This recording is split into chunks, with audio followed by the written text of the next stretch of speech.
Assalamualaikum warahmatullahi wabarakatuh.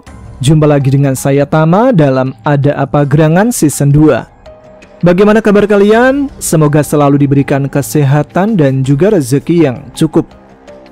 Episode Ada Apa Gerangan kali ini saya mempunyai sebuah cerita tentang pendakian mistis kembali yang terjadi sekitar tahun 2003, dialami oleh Benyek, Nasruddin, dan juga Agus ketika mendaki ke Gunung Merapi.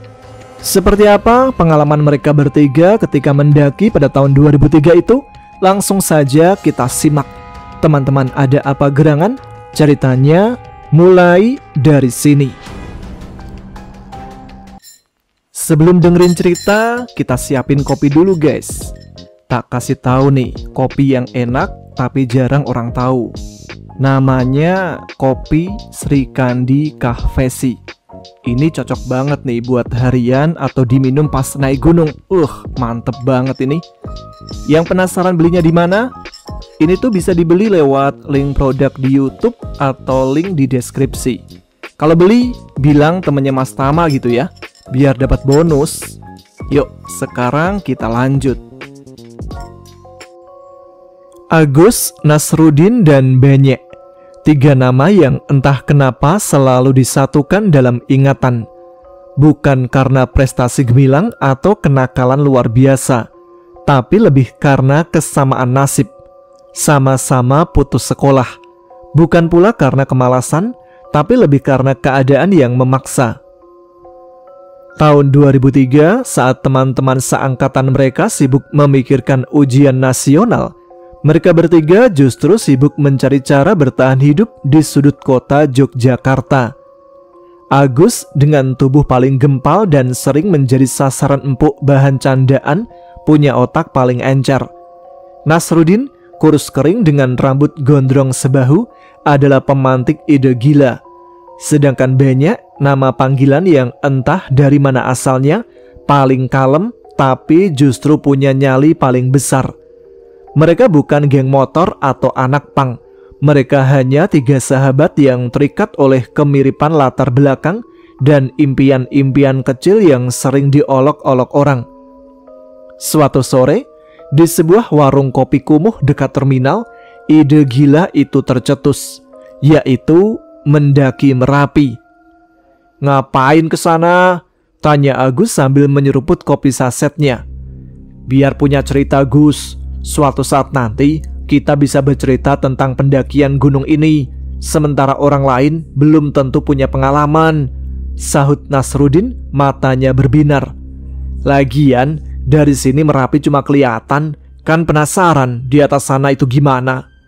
Benyek hanya mengangguk pelan, matanya menerawang ke puncak Merapi yang samar tertutup awan.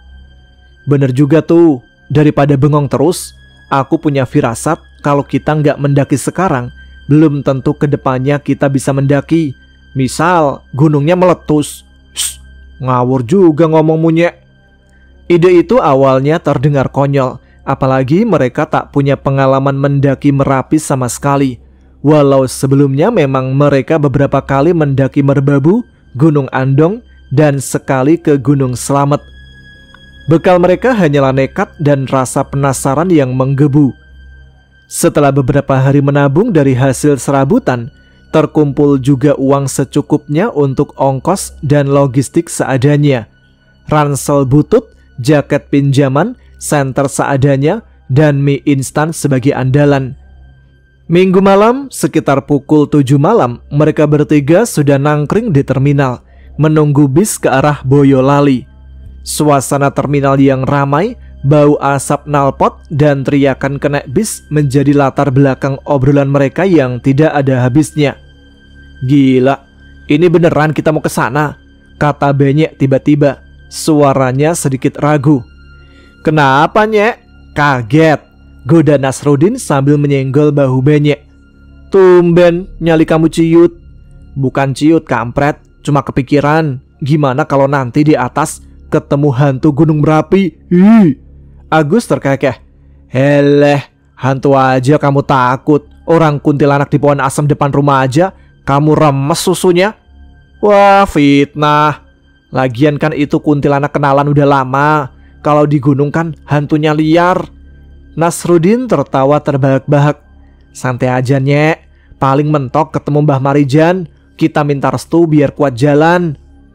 Bis datang, perjalanan malam itu terasa panjang. Sekitar pukul 10 malam mereka tiba di perempatan Selo, Boyolali. Udara malam di kaki gunung terasa menusuk tulang. Mereka menyewa ojek untuk mengantar ke base camp New Selo, titik awal pendakian resmi Gunung Merapi. Setibanya di pos sekitar pukul setengah 11 malam, suasana masih cukup ramai. Beberapa pendaki lain terlihat mempersiapkan diri. Ada yang makan, ada yang sekedar meregangkan otot. Mereka bertiga melapor di pos registrasi yang sederhana, menulis nama dan alamat seadanya. "Ini peralatan kalian udah lengkap belum?" tanya petugas pos, seorang bapak parubaya dengan sorot mata lelah. Agus mengangguk mantap. "Lengkap Pak." Padahal dalam hati ia tahu, lengkap versi mereka itu sangat jauh dari kata standar. "Jangan nekat ya Mas, malam ini udaranya lumayan dingin. Puncaknya rawan longsor kalau musim hujan begini," pesan petugas itu. "Siap Pak." Setelah sedikit berbincang dengan pendaki lain dan mengisi perut dengan mie rebus di warung dekat pos, sekitar pukul setengah 12 malam, mereka memutuskan untuk memulai perjalanan. Gerbang pendakian tampak gelap, hanya diterangi senter seadanya yang dibawa Agus. Langkah pertama terasa berat, memasuki jalur setapak yang mulai menanjak landai. Pohon-pohon pinus menjulang tinggi di kiri kanan, menciptakan koridor gelap yang sedikit menyeramkan. Tanah di bawah kaki terasa lembab, sisa hujan sore tadi. "Buset, baru juga jalan 5 menit udah ngos-ngosan gini aku," keluh Nasrudin sambil menyeka keringat di dahinya. "Makanya suruh olahraga malah main PS terus," celetuk Agus. "Enak aja, aku itu udah lari-lari biar kakinya lemes, biar enak nanjaknya nggak kaget." Benyek hanya tersenyum tipis. "Shh, dengerin deh, ada suara jangkrik." Suara jangkrik memang dominan, berpadu dengan desiran angin yang menerpa dedaunan. Sesekali mereka berpapasan dengan pendaki lain yang turun, menyapa singkat, bertukar senyum lelah. Sekitar pukul setengah 1 malam, mereka tiba di area yang sedikit lebih datar, dikelilingi pepohonan yang lebih rapat. Ini adalah area yang sering disebut pos bayangan atau shelter 1, bukan pos permanen, hanya sebidang tanah lapang yang cukup untuk beristirahat. Mereka memutuskan untuk berhenti sebentar, melepas ransel dan mengatur nafas. "Gila, dingin banget." Nasrudin menggosok-gosokkan kedua tangannya. "Jaket tipis doang gak mempan." "Makanya Din, mau mendaki kok jaketnya kayak mau ke kondangan. Emang mau naik motor begitu? Nih, jaketku aja 3 lapis." "Sok jagoan kamu Gus, nanti kalau kedinginan juga minta dipijitin." Mereka tertawa. Obrolan ngawur itu menjadi penghangat di tengah dinginnya malam. Di sekitar mereka, beberapa pendaki lain juga beristirahat. Ada yang menyalakan kompor mini untuk membuat minuman hangat. Medan dari New Selo ke pos bayangan memang masih didominasi tanah padat dan sedikit berbatu, diselingi akar-akar pohon yang melintang. Kemiringan tanjakan masih terbilang landai. Penerangan hanya mengandalkan senter, menciptakan ilusi bayangan yang bergerak mengikuti langkah. Kok kayak ada yang liatin ya?" Banyak tiba-tiba berbisik, matanya melirik ke arah semak-semak gelap. "Paling juga monyet Nyek. Udah, buruan minum nih." Agus menyodorkan botol air mineral. "Bukan Gus, rasanya kayak bukan monyet." Nasrudin ikut menoleh, namun tak melihat apa-apa. "Alah, gak usah parno. Udah, ayo lanjut, keburu pagi." Namun saat mereka bersiap untuk melanjutkan perjalanan, tiba-tiba terdengar bisikan samar, sangat dekat, seolah-olah ada seseorang yang berbisik di telinga mereka. Bukan bisikan kata-kata jelas, lebih seperti gumaman tak beraturan yang melayang di udara. "Pulanglah." Suara itu terdengar di benak Agus, membuatnya sontak menoleh ke kanan dan ke kiri, mencari sumber suara. Nasrudin dan Benyek juga terlihat gelisah saling pandang. Kamu dengar sesuatu nggak, Gus? Tanya Nasrudin, suaranya sedikit tertahan. Agus mengangguk pelan. Iya, kayak ada yang bisikin, pulanglah. Aku juga lagi, saut Benyek matanya melebar. Ketiganya terdiam, menatap sekeliling yang gelap dan hening. Hawa dingin semakin menusuk, tapi kali ini bukan hanya karena suhu, melainkan karena perasaan tidak nyaman yang merayap. Mereka memutuskan untuk tidak berlama-lama, segera mengenakan ransel dan mempercepat langkah.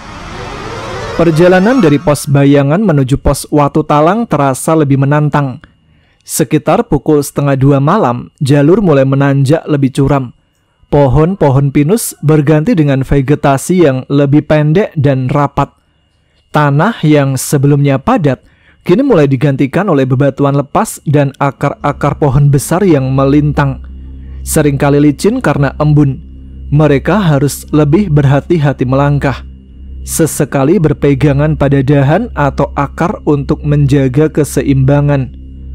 Wah, ini baru beneran mendaki namanya, kata Nasrudin, nafasnya tersengal. Mereka melewati beberapa area yang terbuka, di mana angin malam berhembus lebih kencang, membawa serta hawa dingin yang menusuk. Senter mereka kadang-kadang menyerot ke bawah, memperlihatkan jurang tipis di sisi jalur. Kabut tipis mulai menyelimuti, mengurangi jarak pandang. Tiba-tiba Benyek bersuara. Aku kok ngerasa kayak ada yang ngikutin dari tadi ya. Benyek berbisik, suaranya sedikit bergetar. Ah, perasaan kamu aja kali, Nyek. Agus mencoba menenangkan, meskipun ia sendiri merasakan bulu kuduknya sedikit meremang. Bukan, Gus, ini beda. Kayak ada langkah kaki di belakang kita. Tapi pas aku nengok, gak ada siapa-siapa. Nasrudin yang tadinya cekikikan langsung terdiam. Ia ikut menoleh ke belakang, namun hanya kegelapan yang menyambut. Udah, jangan mikir yang aneh-aneh, fokus jalan. Namun saat itu mereka mendengar suara yang jelas. Suara langkah kaki lain yang teratur mengikuti irama langkah mereka. Tapi tidak ada seorang pun di belakang mereka. Agus, Nasrudin dan Benyek refleks menoleh secara bersamaan.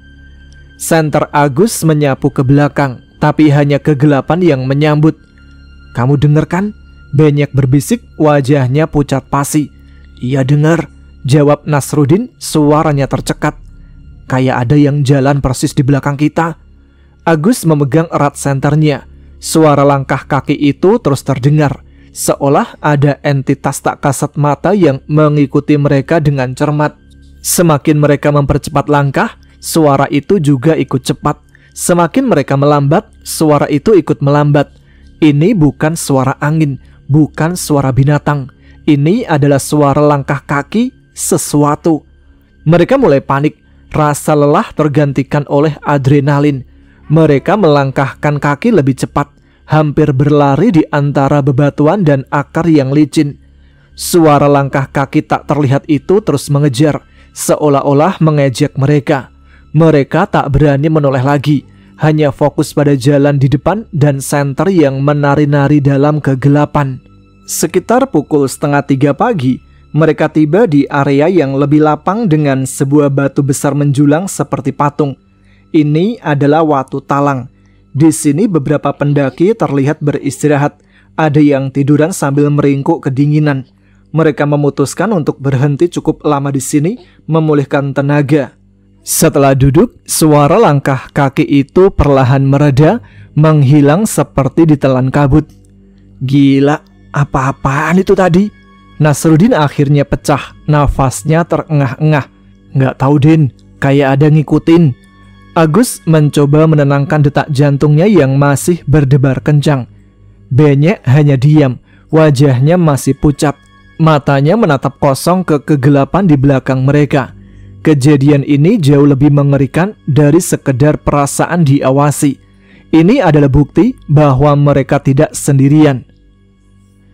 Dari Watu Talang, jalur menuju Pasar Bubrah adalah bagian yang paling ikonik dan menantang. Dimulai sekitar pukul 3 pagi, vegetasi semakin menipis. Pohon-pohon besar hampir tidak ada. digantikan oleh semak-semak dan perdu yang tumbuh di antara gugusan bebatuan vulkanik berukuran raksasa. Medan didominasi oleh kerikil dan pasir vulkanik yang sangat labil, membuat setiap langkah terasa berat dan seringkali terperosok. Kaki harus bekerja ekstra menahan beban dan menjaga keseimbangan. "Ini sih namanya jalan apa merayap?" keluh Nasrudin sambil berusaha menjejakkan kakinya di antara kerikil-kerikil yang terus bergeser. "Ini namanya latihan kesabaran, Din," saut Agus sambil menyenggol Nasrudin. "Kalau nggak sabar, nanti nyasar." "Nanti kalau nyasar, ketemu Mbah Marijan," ejek Benyek. "Bukannya kamu pengen ketemu hantu ya, Nyek? Siapa tahu di sini banyak hantunya." Obrolan santai mereka sedikit meredakan rasa lelah dan hawa dingin yang semakin menusuk. Kabut semakin tebal membuat jarak pandang hanya beberapa meter ke depan. Senter mereka hanya mampu menembus sebagian kecil kabut itu. "Dingin banget, Gus. Aku kok merinding terus ya?" kata Nasrudin, suaranya agak bergetar. "Bukan cuma dingin, tapi kayak gimana ya? Auranya beda." "Aura kamu aja kali yang jelek," goda Agus mencoba tetap tenang. Namun ia sendiri merasakan sesuatu yang aneh. Suasana di pasar Bubrah memang terasa berbeda. Heningnya bukan hening biasa, tapi hening yang mencekam, seolah alam sedang menahan nafas. Saat melangkah di antara bebatuan besar, tiba-tiba Benyek berteriak kecil, "Gus, Din." Mereka berdua menoleh. "Kenapa, Nyek?" Benyek menunjuk ke arah samping, di antara bongkahan batu-batu besar. Tadi ada yang lewat." "Siapa?" tanya Agus, santernya langsung diarahkan ke sana. Namun tidak ada apa-apa selain kabut tebal dan bebatuan. "Kayak bayangan hitam, cepat banget, tinggi," Benyek menjelaskan, wajahnya pucat. Nasrudin menelan ludah.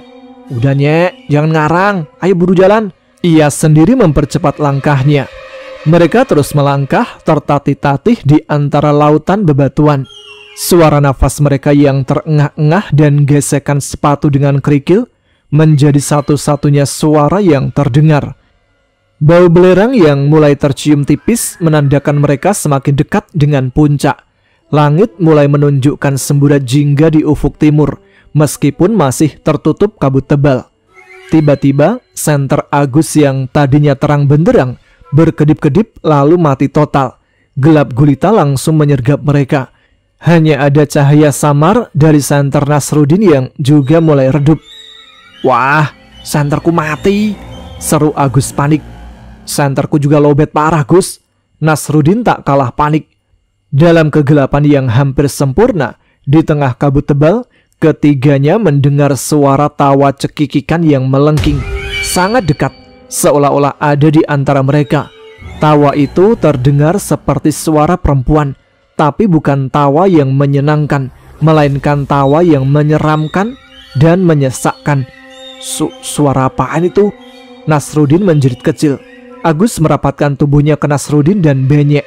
Mereka berdiri mematung, jantung berdebar tak karuan. Tawa itu semakin keras mengelilingi mereka dari segala arah.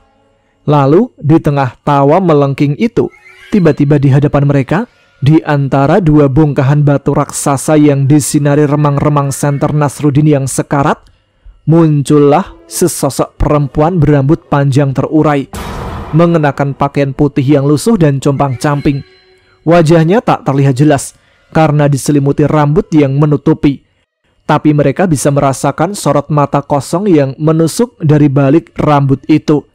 Sosok itu melayang beberapa sentimeter di atas tanah, tidak berpijak dan bergerak perlahan mendekati mereka. "Allahu Akbar!" Agus refleks berteriak. Nasrudin langsung memejamkan mata, memeluk Agus erat. Benyek yang biasanya paling tenang, kini terlihat gemetar hebat. Sosok itu terus mendekat. Tawa cekikan itu semakin menusuk telinga. Udara di sekitar mereka terasa sangat dingin, seperti ada es yang menempel di kulit. Aroma melati yang sangat pekat bercampur dengan bau busuk seperti tanah kuburan menyeruak kuat. "Jangan dilihat, jangan dilihat!" Benyek berteriak, suaranya serak. Ia membalikkan badan memunggungi sosok itu. Agus mencoba memejamkan mata, tapi rasa penasaran dan takut membuatnya tak bisa. Ia masih melihat sosok itu bergerak perlahan, mendekat, semakin dekat, hingga jaraknya hanya beberapa meter. Senter Nasruddin akhirnya benar-benar mati, dan kegelapan total menyergap. Tawa itu pun ikut menghilang, digantikan oleh keheningan yang memekakkan telinga. Mereka bertiga berdiri mematung dalam kegelapan, saling berpegangan erat, nafas tersengal-sengal. Udah pergi?" bisik Nasruddin, suaranya gemetar. Agus tak berani menjawab. Ia masih merasakan hawa dingin yang menusuk. Tiba-tiba, senter Agus yang tadinya mati menyala kembali dengan sendirinya, terang benderang. Agus sontak mengarahkan senter ke depan dan tidak ada apa-apa. Sosok itu telah menghilang, hanya kabut tebal dan bebatuan yang terlihat. Mereka bertiga saling pandang. Wajah mereka pucat pasi, tubuh gemetar tak terkendali. Ini bukan lagi sekedar bayangan atau suara. Ini merupakan penampakan yang sangat jelas. Apa-apaan itu tadi? Agus akhirnya bisa berbicara dengan suara yang bergetar hebat. "Nggak tahu Gus, nggak tahu. Kuntilanak itu." Nasruddin hanya bisa geleng-geleng kepala. Benyek terduduk di atas kerikil, nafasnya terengah, seperti baru saja lari maraton. Matanya terlihat kosong, trauma. "Udah, ayo jalan. Kita harus cepat sampai Pasar Bubrah," kata Agus mencoba menguasai diri. Ia menarik tangan Nasruddin dan Benyek, memaksa mereka berdiri. Mereka tak bisa berlama-lama di sana. Setiap detik terasa seperti menanti serangan selanjutnya. Mereka melanjutkan langkah, tertatih-tatih di antara lautan bebatuan, dengan senter Agus yang menyala kembali seperti sebuah keajaiban. Kali ini mereka tak lagi bercanda, hanya ada keheningan tegang yang menyelimuti. Bau belerang tipis mulai tercium, bercampur dengan sisa-sisa aroma melati yang masih samar tercium. Langit mulai menunjukkan semburat jingga di ufuk timur, meskipun masih tertutup kabut tebal. Sekitar jam 5 pagi, mereka akhirnya tiba di Pasar Bubrah. Nama ini memang tepat, karena area ini benar-benar terlihat seperti pasar bebatuan yang bubrah atau berantakan. Luasnya cukup untuk menampung ratusan pendaki. Di sini banyak tenda didirikan oleh pendaki yang memutuskan untuk bermalam. Suasana sedikit lebih ramai, tapi tetap terasa aura mistisnya. Akhirnya, Agus langsung menjatuhkan ranselnya dan merebahkan diri di atas kerikil. "Gila, perjalanan dari Watu Talang tadi kayak lagi maraton di bulan," keluh Nasruddin sambil mengatur nafas. "Kayak pernah ke bulan aja." Benyek hanya duduk termangu, pandangannya kosong ke depan, masih syok. Mereka tak lagi membahas bayangan. Apa yang mereka lihat dan alami di jalur tadi jauh lebih dari sekedar bayangan. Itu penampakan yang nyata yang mengunci lidah mereka, membuat mereka tak mampu berkata-kata. Mereka mencoba mengalihkan perhatian dengan memanaskan air untuk membuat kopi dan mie instan. Sinar matahari pagi perlahan mulai menembus kabut, memberikan sedikit kehangatan dan rasa aman yang sangat mereka butuhkan. Meskipun demikian, kejadian di sepanjang jalur menuju Pasar Bubrah itu membekas kuat di ingatan mereka. Peninggalan trauma yang mendalam. Dari Pasar Bubrah, jalan menuju puncak sejati Gunung Merapi yang dikenal sebagai Puncak Garuda adalah tantangan terakhir yang paling berat. Sekitar pukul 6 pagi, setelah perut terisi dan sedikit beristirahat, mereka memulai pendakian ke puncak. Medan sepenuhnya terdiri dari pasir dan kerikil vulkanik yang sangat gembur dan curam. Setiap 2 langkah maju, 1 langkah mundur. "Ini sih namanya olahraga, ekstrim lagi," teriak Nasruddin, kakinya terus terperosok. "Ini sih namanya pembalasan dendam dari Merapi," balas Agus, nafasnya terputus-putus. "Soalnya kamu kan suka kencing dimasukin botol, dibuang sembarangan tuh. Nah, rasain nih, pembalasan dari sesama gunung. Orang cuma sekali, Gus." Candaan itu muncul secara otomatis, seperti mekanisme pertahanan diri dari ketegangan yang baru saja mereka alami. Udara semakin tipis, membuat nafas terasa sesak. Bau belerang semakin menyengat. Di beberapa titik, asap tipis keluar dari sela-sela bebatuan. Mereka harus berpegangan pada batuan yang lebih besar untuk menopang tubuh. Beberapa kali mereka harus berhenti untuk beristirahat dan mengatur nafas. Pemandangan di bawah mulai terlihat. Awan-awan tebal terhampar seperti samudra kapas. Sekitar pukul 7:30 pagi, dengan sisa tenaga terakhir, mereka bertiga akhirnya sampai di punggungan kawah di area yang disebut Puncak Garuda. Sebuah batu besar berbentuk mirip kepala Garuda menjadi penanda. "Kita sampai, Gus!" Nasrudin teriak kegirangan meskipun suaranya serak. Agus tersenyum lebar, nafasnya masih memburu. Ia memandang hamparan awan di bawah dan kawah yang mengepulkan asap belerang. Sebuah pemandangan yang tak pernah mereka bayangkan bisa dilihat secara langsung. Benyek hanya berdiri diam, matanya terpaku pada kawah. Ada kekaguman di sana, tapi juga ketakutan. Mereka duduk di tepian kawah, merasakan hangatnya uap dan menyaksikan matahari yang sudah naik tinggi, menyinari puncak-puncak gunung di sekitarnya. Semua lelah, semua perjuangan terasa terbayar lunas. Mereka mengabadikan momen itu dengan kamera saku butut milik Agus. Tersenyum lebar meskipun wajah mereka kotor dan kuyu. Meskipun keindahan puncak memukau, perasaan aneh dan ngeri yang mereka rasakan sepanjang pendakian, terutama penampakan sosok wanita itu, masih samar-samar menghantui.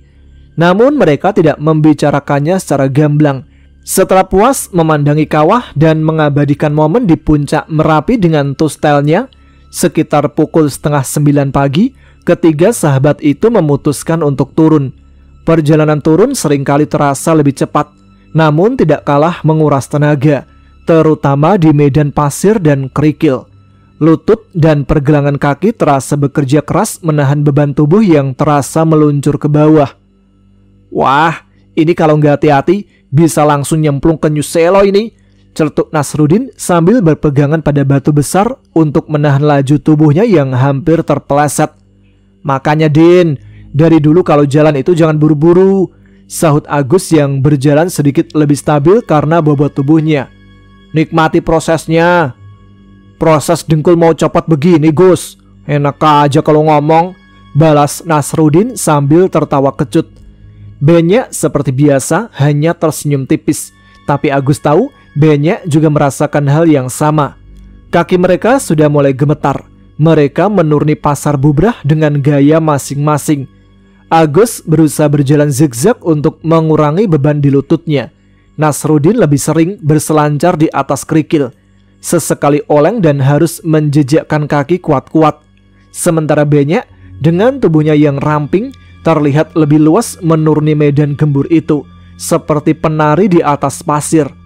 "Lihat tuh, si Benyek kayak kancil," seru Nasrudin dengan nafas yang terengah. "Aku malah kayak gajah mau brojol ini," kata Agus. "Beneran, Nyek? Kamu kok enteng banget?" tanya Agus heran. "Jangan-jangan yang tadi di atas itu bukan bayangan, tapi jin pengikut kamu ya?" Benyek mendengus. "Sembarangan aja kalau ngomong." Benyek buru-buru memotong. Meskipun wajahnya terlihat tegang saat bicara soal itu, dia mencoba tertawa agar suasananya tidak semakin tegang. Namun obrolan tentang sosok wanita tadi ternyata masih membekas di benak mereka. Perjalanan dari pasar bubrah menuju Watu Talang saat turun tidak semudah yang mereka kira. Meskipun jalur sudah terlihat jelas saat naik, kini di bawah terik matahari pagi, semua bebatuan vulkanik raksasa itu tampak sama, seolah membentuk labirin tanpa ujung. Sekitar pukul 9:30, mereka mulai merasa keanehan. "Kok kayaknya muter-muter aja ya, Gus?" tanya Nasrudin melihat sekeliling. Pemandangan di kiri dan kanan mereka terasa persis sama dengan 15 menit yang lalu. Batu besar yang sama, semak perdu yang sama. Agus mengernyit. Ia mengeluarkan kompas butut yang ia bawa, mencoba membaca arah. "Harusnya sih lurus aja, tapi emang agak mirip semua sih batu-batunya." Tiba-tiba Benyek yang berada di paling belakang berhenti melangkah. Ia menatap ke depan dengan pandangan kosong. "Ya, kenapa?" tanya Agus. Benyek tidak menjawab. Matanya tampak menatap sesuatu yang tak terlihat oleh Agus dan Nasrudin. "Ya." Agus berjalan mendekat menyentuh bahu Benyek. Begitu disentuh, Benyek seperti tersentak dari lamunannya. Matanya mengerjap lalu menatap Agus dengan bingung.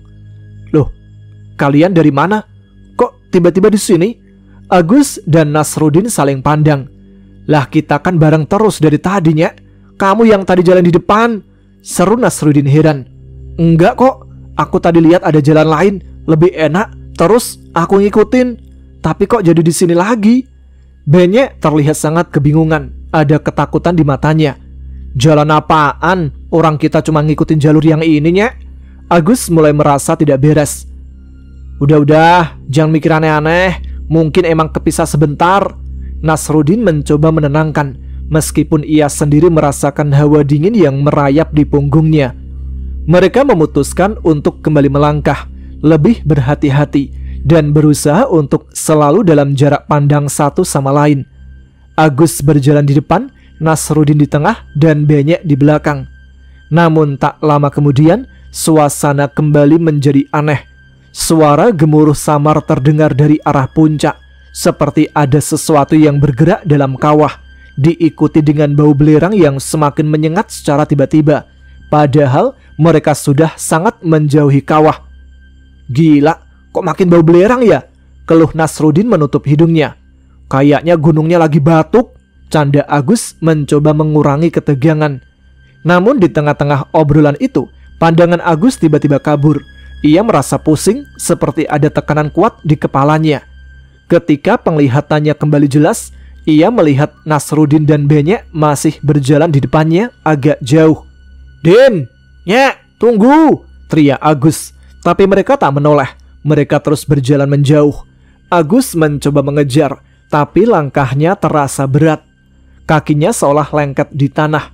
Ia berteriak lagi lebih keras, namun suara itu seperti tertelan oleh angin dan keheningan di sekitarnya. Dalam hitungan detik, Nasrudin dan Benyek menghilang di balik gundukan batu. Agus kini sendirian. Seketika rasa panik menyerang. Din, Nyek, teriaknya lagi. Kali ini suaranya terdengar putus asa. Ia berlari menyusul, mencoba mencari jejak mereka. Namun di antara bebatuan yang mirip, ia tak tahu harus kemana. Lorong-lorong batu seolah bergerak menyesatkan arahnya. Agus merasa dingin yang ekstrim menyelimuti tubuhnya. Bukan karena cuaca, tapi karena aura yang menusuk. Ia mulai berlari dengan panik, berteriak-teriak, memanggil nama teman-temannya. Namun tidak ada jawaban, hanya gemas suaranya sendiri yang terpantul. Sementara itu, Nasrudin dan Benyek juga mengalami hal yang sama. Mereka merasa Agus tertinggal di belakang, tapi saat menoleh, Agus sudah tidak ada. Seperti Agus, pandangan mereka sempat kabur, dan ketika sadar, mereka sudah berada di jalur yang berbeda. Benyek sempat melihat sebuah bayangan hitam melintas cepat di antara mereka dan Agus, seolah sengaja memisahkan. Gus? Loh, Agus mana? Nasrudin berteriak panik. Tadi dia di belakang kita kan, Den? Benyek tak kalah panik mencoba mencari keberadaan Agus. Mereka berdua mencoba kembali ke arah Agus menghilang. Namun setiap langkah terasa seperti berputar-putar di tempat yang sama. Batu-batu besar di sekeliling mereka terasa seperti tembok raksasa yang bergerak menghalangi pandangan. Wah, ini gak benernya. Kita tersesat, kata Nasrudin, suaranya gemetar. Ia mencoba memfokuskan pandangan ke segala arah, mencari tanda-tanda keberadaan Agus. Tiba-tiba, dari arah samping mereka, terdengar bisikan-bisikan samar, lebih jelas dari yang ada di pos bayangan. Kali ini bukan hanya satu suara, tapi seperti banyak suara yang tumpang tindih, berbicara dalam bahasa yang tidak mereka fahami, namun terdengar sangat mengancam dan menghasut. Ada yang ngomongnya, kamu dengar nggak? Nasrudin berbisik dengan wajah pucat. Benyek mengangguk, matanya melotot. Iya, banyak banget.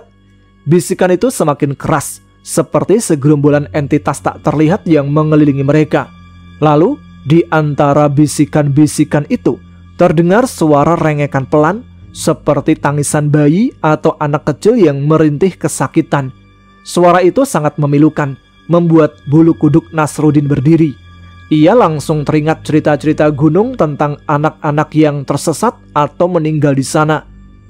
Jangan dengerin, Den. Benyek buru-buru menutup telinganya. Itu cuma penyesat.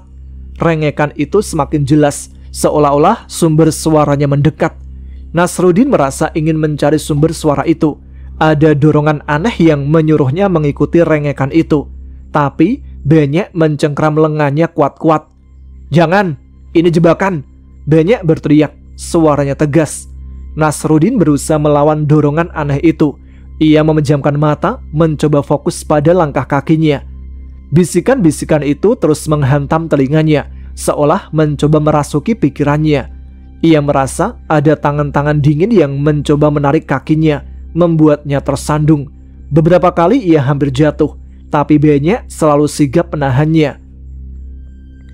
Setelah sekitar setengah jam berkutat dalam kepanikan dan teror masing-masing, entah bagaimana mereka bertiga akhirnya kembali bertemu. Agus yang sudah putus asa tiba-tiba melihat sosok Nasrudin dan Benyek di balik bongkahan batu besar. Ia pun berlari menghampiri mereka. Leganya luar biasa. "Wah edan, kemana aja kalian? Tak cariin dari tadi." Agus langsung memeluk mereka berdua. "Kamu yang kemana, Gus? Kita juga nyariin." Balas Nasrudin, nafasnya terengah, wajahnya masih pucat pasi. Mereka duduk sebentar, mengatur nafas yang terengah-engah dan jantung yang masih berdebar kencang. Setelah sedikit tenang, mereka saling menceritakan apa yang baru saja mereka alami. Agus bercerita tentang penglihatannya yang kabur dan bagaimana ia tiba-tiba terpisah. Nasrudin bercerita tentang bisikan-bisikan dan rengekan yang jelas terdengar, serta dorongan untuk mengikutinya. Tapi yang paling aneh, pas aku sendiri, Benyek membuka suara, matanya menatap kosong ke depan. Aku lihat lagi sosok yang ada di Watu Talang. Agus dan Nasrudin langsung menatap Benyek. "Yang cewek itu?" tanya Agus, suaranya tercekat. Benyek mengangguk pelan. "Iya, dia muncul di depanku, tapi kali ini dia nggak ketawa." Mereka berdua menunggu dengan nafas tertahan. Dia cuma berdiri di sana, terus nunjuk ke arah lain. Benyek menunjuk ke arah samping, ke sebuah jalur kecil yang tidak terlihat sebelumnya, tersembunyi di balik semak-semak. Aku nggak tahu kenapa, tapi aku ngerasa aku harus ngikutin arah yang dia tunjuk. Dan bener aja, pas aku ngikutin, aku ketemu kalian lagi. Entah kenapa petunjuk dari sosok misterius itu justru membawa mereka kembali bersama. Ini adalah kejadian paling aneh dan paling membingungkan dari seluruh pendakian mereka. Apakah sosok itu berniat membantu atau hanya mempermainkan mereka? Mereka tidak tahu. Rasa takut masih menyelimuti, tapi ada juga rasa bersyukur karena bisa berkumpul kembali. Mereka tak berani membahas lebih jauh tentang petunjuk yang diberikan sosok itu. Itu terlalu menyeramkan. Sekitar pukul 11:30 siang, mereka kembali tiba di pos bayangan. Area yang tadinya terasa sepi saat dini hari, kini sedikit lebih ramai dengan beberapa pendaki yang sedang beristirahat atau baru memulai pendakian. Mereka memutuskan untuk membuka bekal sisa, makan roti dan minum air mineral untuk mengganjal perut. "Waduh, enaknya kalau ada nasi goreng," keluh Nasrudin sambil mengunyah rotinya dengan lesu. "Syukuri aja, Den, daripada nggak ada sama sekali." Agus mencoba menghibur. Namun di tengah obrolan itu, tiba-tiba sebuah aroma aneh tercium lagi. Bau yang sangat spesifik dan tidak menyenangkan. Bukan bau belerang, bukan bau sampah, tapi sesuatu yang lebih busuk, seperti bau amis bercampur anyir yang menusuk hidung. Aroma itu datang dan pergi, seperti dibawa oleh hembusan angin. Kali ini baunya terasa lebih pekat dan lebih menempel daripada saat mereka naik. "Bau apaan ini?" Agus mengernyit mencoba mencari sumber bau.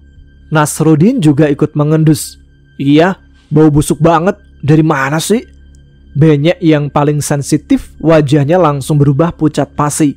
Ia memegang hidungnya dan menunjuk ke arah semak-semak di pinggir jalur. Arah yang sama saat ia merasa diawasi saat pendakian dini hari. "Ini bau darah, Gus. Bau bangkai." Agus dan Nasrudin sontak terdiam. Mereka memang mencium bau busuk, tapi tidak terpikirkan sampai ke sana. Mereka mencoba melacak sumber bau dengan pandangan, namun tak ada apa-apa yang terlihat. Para pendaki lain di sekitar mereka sepertinya tidak menyadari bau itu, atau mungkin mereka sudah terbiasa dengan aroma-aroma aneh di gunung. Jangan-jangan Nasrudin tidak melanjutkan kalimatnya. Udah, jangan mikir aneh-aneh. Kali aja ada bangkai hewan. Agus mencoba menenangkan. Meskipun ia sendiri mulai merasa tidak nyaman. Bulu kuduknya kembali meremang. Bau itu begitu kuat dan membuat perut mereka mual. Mereka pun buru-buru merapikan sisa bekal, ingin segera meninggalkan area itu. Aroma busuk itu seolah menempel di udara, mengikuti mereka saat melangkah kembali ke jalur setapak yang menuju ke New Selo. Mereka bisa merasakan entitas tak kasat mata itu masih mengikuti mereka, tak lagi mencoba menyesatkan, tapi seolah ingin memastikan mereka segera meninggalkan wilayahnya. Sekitar pukul 12:30 siang, mereka meninggalkan pos bayangan dan melanjutkan perjalanan menuruni jalur landai. Suasana siang hari memang jauh berbeda dengan malam. Sinar matahari menembus celah dedaunan, menciptakan pola cahaya di tanah. Suara burung dan serangga hutan terdengar lebih jelas. Namun, pengalaman-pengalaman aneh yang mereka alami di sepanjang pendakian, terutama insiden tersesat, terpisah, dan diteror, membuat mereka lebih banyak diam. Candaan-candaan mulai berkurang, digantikan dengan raut wajah yang lebih serius dan tegang. Mereka berpapasan dengan beberapa pendaki yang baru memulai perjalanan naik. Mereka menyapa dengan ramah, memberikan senyum paksa. Rasanya aneh melihat orang-orang bersemangat naik, sementara mereka bertiga membawa beban pengalaman yang cukup mengganggu. Sekitar pukul 2 siang, akhirnya mereka tiba kembali di pos New Selo. Rasa lelah bercampur lega memenuhi tubuh mereka. Mereka langsung menuju warung terdekat, memesan minum dingin dan makanan berat. Nasi, lauk pauk sederhana, terasa seperti hidangan paling lezat di dunia. Saat sedang makan, mereka bertiga saling pandang. Gila, itu bau tadi beneran serem. Nasrudin memecah keheningan, suaranya lebih pelan dari biasanya. Agus mengangguk. Parah banget, kayak bau. Gak usah disebutin deh. Benyek hanya menghela nafas. Aku dari tadi udah bilang, Merapi itu beda. Dia gak suka kalau kita macem-macem. Ia tak merinci lebih lanjut tentang petunjuk yang ia terima dari sosok wanita itu, menyimpan bagian paling aneh dari pengalaman itu untuk dirinya sendiri. Mereka tidak merinci lebih jauh.